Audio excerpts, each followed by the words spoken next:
Sana ganong kadali na bagong araw, bagong buhay din. Bagong oras, malinis ang iyong buhay, mawawala lahat ng iyong mga iniisip na pagsubok at suliranin. Sana ganong kadali, pero hindi. Merong carry over Pag natulog tayo, ganun pa rin kagising natin, nandun pa rin yung ating mga obligasyon, yung ating responsibilidad, yung ating mga problema. Sana pag nagbabago ng kalendaryo, nawawala na rin yung mga pag-aalala mo, nawawala na rin yung iyong mga takot, yung iyong mga problema. Pero sadyang ganyan ang katotohanan ng buhay. Hindi po ba? But allow me to encourage you.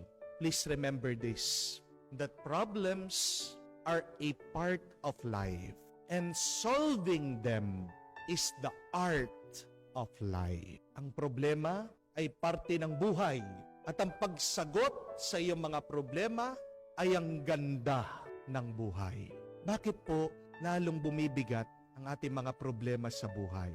Well, first, because you keep on avoiding them. You keep on denying them. No, face them, accept them, embrace them. But secondly, our problems becomes heavier, bigger, because we do not solve them. We do not answer them. We do not find a way to overcome them. Bago po lumaki ang problema, habang maliit pa lang yan, harapin mo na, sagutin mo na. At ang ganda ng buhay ay yung pag nalalampasan mo yung mga problema mo. But I think that is the question for all of us. How can we find the answers to life's many problems? I tell you, my dear friends, hindi po mauubos ang problema natin Palaging meron. Bata ka, matanda ka, mahirap ka, mayaman ka, maganda ka, may problema ka pa rin. Pag wala kang ganda, mas malaking problema mo. Di po ba? Palagi may problema. Pero yan yung tanong saan kaya tayo makakakita ng pinakasagot? Paano natin malalampasan ang mga sunod-sunod, palaging dumadating na problema at suliranin sa ating buhay? Let us go back to this very beautiful reading that we have coming from the first letter of St. John.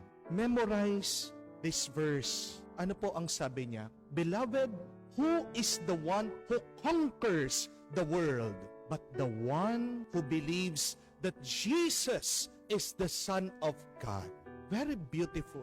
Sino daw ang tao na magtatagumpay na sasakop sa buhay na ito kung hindi ang tao na naniniwala na si Jesus ay ang anak ng Diyos? That is the key, my dear friends.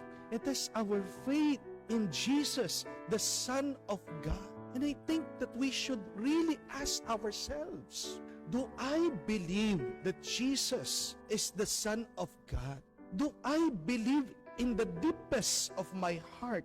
Do I believe in my mind, with all of my soul, with all of my strength, that there is nothing impossible with God? Be honest with yourself. Do you believe? Or there is still some doubt? Buo ba talagang iyong paniniwala? O meron pa rin pagdududa? Baka lang iniisip mo, pero hindi ka naniniwala. Magkaiba po yun. Baka sinasabi mo lang, pero hindi nararanasan ng iyong kaluluwa. Dahil maaaring iba ang iyong iniisip, sinasabi, sa iyong nararamdaman. Where do you put your faith in? Saan ka talaga nagtitiwala? Tanong mo yun. Maging honest ka. At pag nakita mo, pag nasagot mo na talagang hindi buo ang paniniwala mo sa Diyos, then ask for more faith. Because you cannot conquer your problems without a full, strong, and deep faith in Jesus, the Son of God. May napanood po akong interview, di ko alam kung napanood nyo din, kay Boy Abunda. Ini-interview po niya si Alessandra De Rossi. May napakaganda siyang tanong sa kanya. Sabi ni Boy Abunda, kung makakakita ka ng 1,000 of fireflies na maraming alitap-tap, sabi nila, pag nag-wish ka, magkakatotoo. Ano ang iwi-wish mo? Alam niyo po, very honest. Totoo naman, tapat yung sagot ni Alessandra De Rossi. Yung artista, sabi niya, ako, Kuya Boy, ang iwi-wish ko, maraming pera. Kasi Tumatanda na tayo. Kasi sino ba yung hindi nangangailangan ng maraming pera para yung tambay-tambay ka na lang, wala ka nang ginagawa? O nga naman po, no? Kung bubuksan yung puso mo, anong makikita ng Diyos? Ano talaga yung gusto mo? Let us be honest. At marami sa atin, marami po sa inyo. Palagi nagpapadasal. Yan yung isang malaking problema. Palagi hinihingi. Pera, para wala na akong iniisip sa aking health, sa aking babayaran, sa aming kakainin, sa aming mga pang-araw-araw na pangangailangan. That is a very honest question. There is no judgment there. But let us also be honest. See?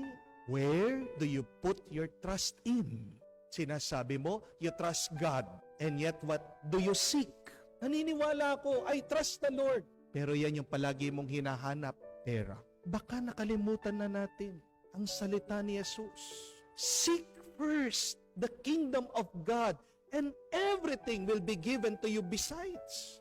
Unahin mo lang palagi ang Diyos. Uunahin din ng Diyos ang iyong pangangailangan.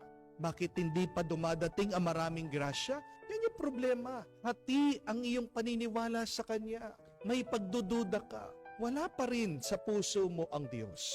Hindi naman pera palagi ang susi sa ating mga problema.